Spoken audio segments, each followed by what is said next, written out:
Hi, and welcome to another episode of Piano TV. So today felt like a really great opportunity to sit down with you guys and talk about amazing female musicians in classical music. And this isn't something that we talk about very much. Western music is a male-dominated field like so many other things, especially when we're looking at it from a historical perspective. In the 1700s, 1800s, 1900s, it's only been recently that women have come into more rights, and even then it's still a little bit iffy. So things were much more difficult for female musicians, a few hundred years ago versus now, which makes the accomplishments of these women even more impressive and extraordinary. So today what we're going to do is we're going to spotlight 4 women in particular who are quite famous. You've probably heard of a couple of these names before, and they're going to cover like a broad spectrum of time. So one of the ladies is from the Middle Ages, there's a couple from the Romantic era, and then one woman who's a little bit more modern.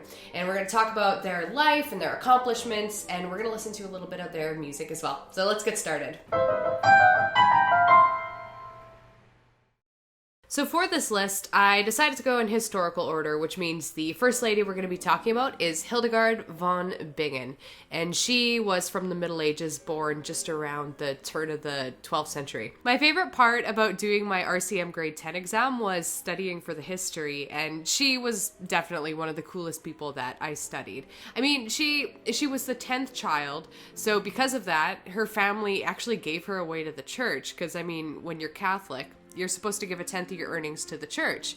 And apparently that extended to your offspring. Despite the cultural norms being really extra restrictive for women in the Middle Ages, as you might expect, Hildegard just couldn't be stopped. She preached in public, she even went on preaching tours, and she had visions and prophecies, and all of these things were really, really rare for a woman to do in that time, completely unheard of. She was in contact with popes and saints and emperors, and basically just overrode all gender norms at the time. And I think she did this in a really interesting way, and feminists have called her out on this by saying that Hildegard was often fond of saying that she was a member of the weaker sex, or other such things like that. So I think how she managed to build respect in the eyes of men like this is because she attributed all of her success and all of her visions directly to God and not to her. So she was fond of saying things like she was a member of the weaker sex and, other sort of anti-feminist type things, and she attributed her music and her visions and everything else to coming directly from God. And in a way that made her more legit, right? Because men were like, women can't be smart and do things. So she's like, right, I'm not smart and I can't do things, but God shows me things, and then it's validated. It's yep, that must be straight from God then. And I think that's kind of how she worked her magic. So let's talk about this awesome stuff. First of all, we got to talk about Hildegard's musical accomplishments, obviously. Her biggest work was called Ordo Virtutum, which was written around 1150, 1151, and she also wrote around 70 other sacred works. Now, this might not seem like much compared to guys like Bach, who wrote tons and tons and tons of music, but it's actually one of the largest collections of work of any composer, male or female, in the Middle Ages. Ordo Virtutum was like the medieval equivalent of modern family movies that teach you morals, like how bullies are bad, tortoises win races, etc., etc. It's basically a story about a human who's struggling between virtue and the devil. Let's take a brief listen to O Fronden's Virga. It's from Hildegard's morality play that we were just talking about here, and it'll give you a little bit of taste of medieval writing styles. So in this particular writing style, there's only one voice and there's no harmony, and this is a very, very common thing in the Middle Ages. This play, which is almost like a precursor to opera, was also really ahead of its time.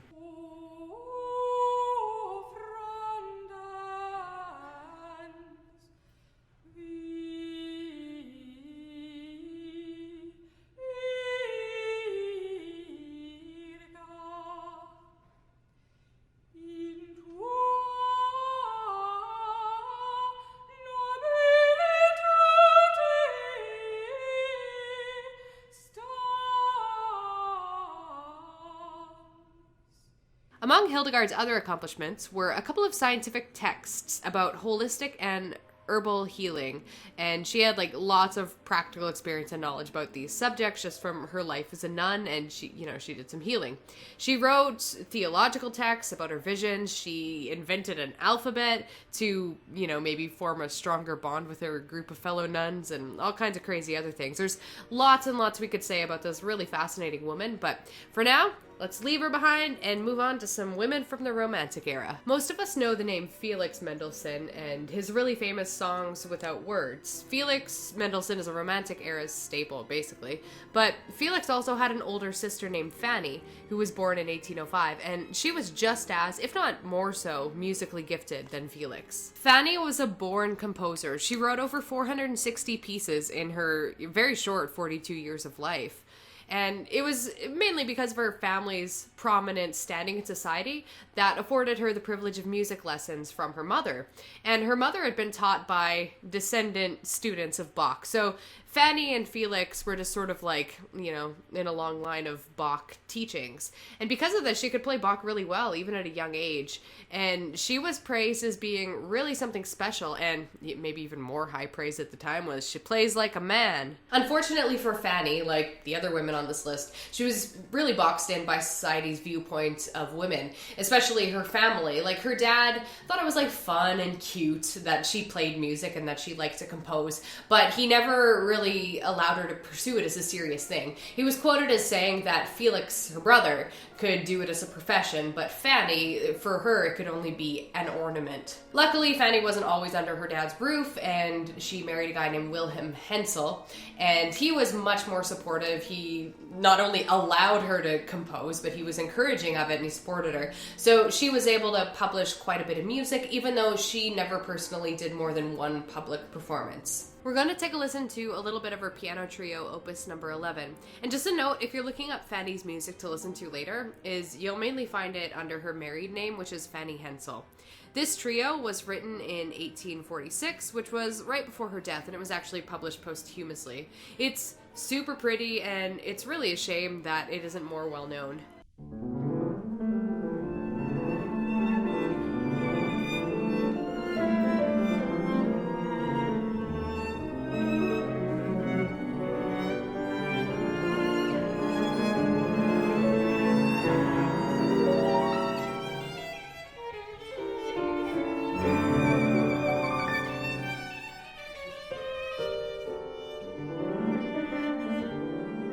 Clara Schumann is probably a name you've heard before. She's one of the best known female names in all of classical music, especially in the Romantic era, because she was born in 1819. Now, if you're thinking the only reason you've heard the name Clara Schumann is because of her also famous husband, Robert Schumann, it didn't really work like that. It wasn't Robert who brought Clara into the musical fold. It was actually the other way around. Robert heard Clara play when she was just 8 years old. He would have been 17 at the time, and he was like, wow, piano's actually super awesome. And he gave up his law studies to focus on music just from hearing her play. And then later they got married. It's kind of a nice love story. Clara outlived her husband Robert by a good 40 years, and she had a huge performing career, including a whole bunch of tours. And then later in life, when she wasn't touring as much, she took up a post as a teacher in Frankfurt. One really cool thing about Clara is that she was one of the first performers to play entirely from memory, not including people who improvised. And this was rare at the time. Like, no one really did that. People would put on concerts and they'd use music, but Clara did everything from memory. And that kind of created a standard for performers after her, and it's entirely standard practice to play from memory now, but Clara was the reason for that. We wouldn't know about Robert Schumann today if it wasn't for his wife Clara, because after he was long dead and no one knew he existed, it was her who just tirelessly promoted his music and put it out there. That is the reason we even know it exists today. She was the one who promoted him and his music. And she was a really talented composer, as we'll see in a moment when we listen to a clip of hers. But the problem with Clara, they had 8 kids in their family at one point, and between just like domestic duties and taking care of Robert, who was mentally ill, Robert Schumann actually spent the last couple of years of his life in an institution. She just She felt that she didn't have the time or the creativity to write music, and this plagued her, and it also plagued her husband Robert, who was quoted as saying something like how many awesome creative ideas don't come into fruition in the world because she's too busy taking care of him and the kids. But that's just the way it was then. You can get a sense of Clara's virtuosic piano style in her Scherzo No. 2 from her Opus 14 collection. It's a really fast piece, and it has this like cool, restless energy thing going for it.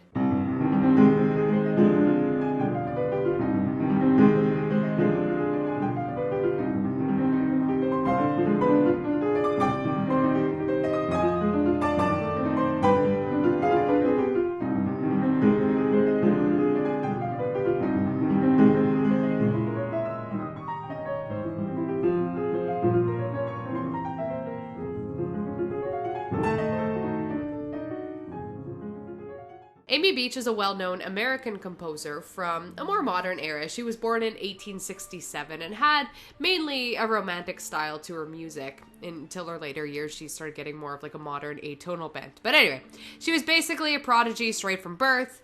Her passion for music made her basically a force of nature, not to be reckoned with. She was really strong-willed, so it was kind of like a theme since she was a small child.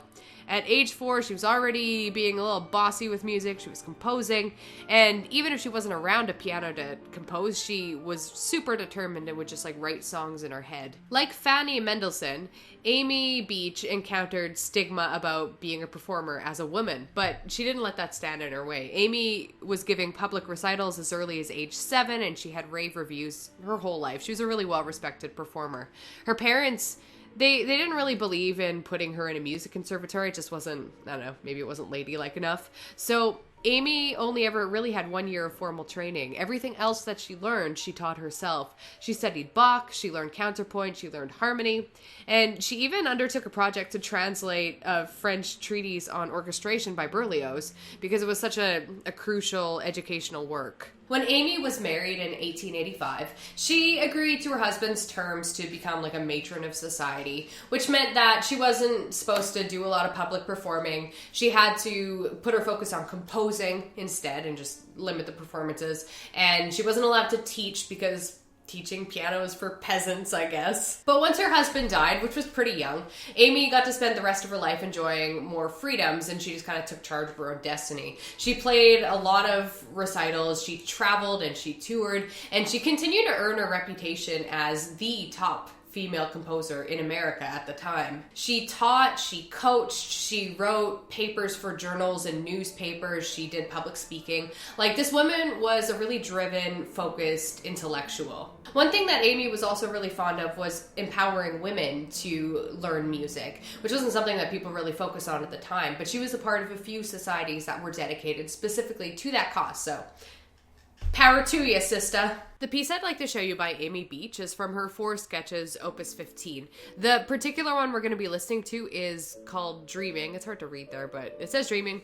It's a really sentimental piece, and it has almost like a vibe of Liszt in it. So each of the 4 sketches are entirely worth listening to. You should check out the whole thing, especially as a piano player.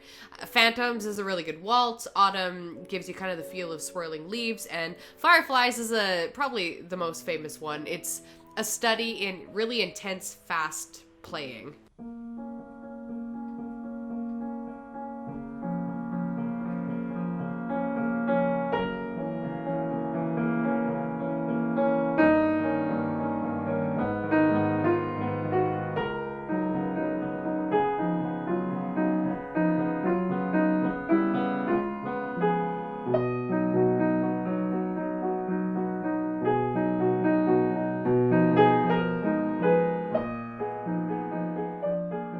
And that is all for today's video. I hope you enjoyed it. I hope you found out something new. I know I did when I was researching.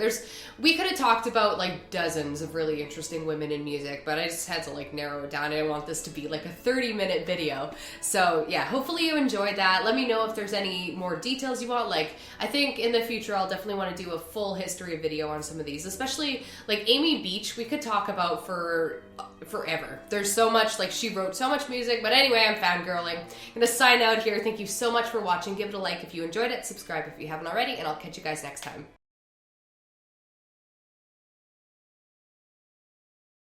couple of scientific texts about holistic and herbal healing.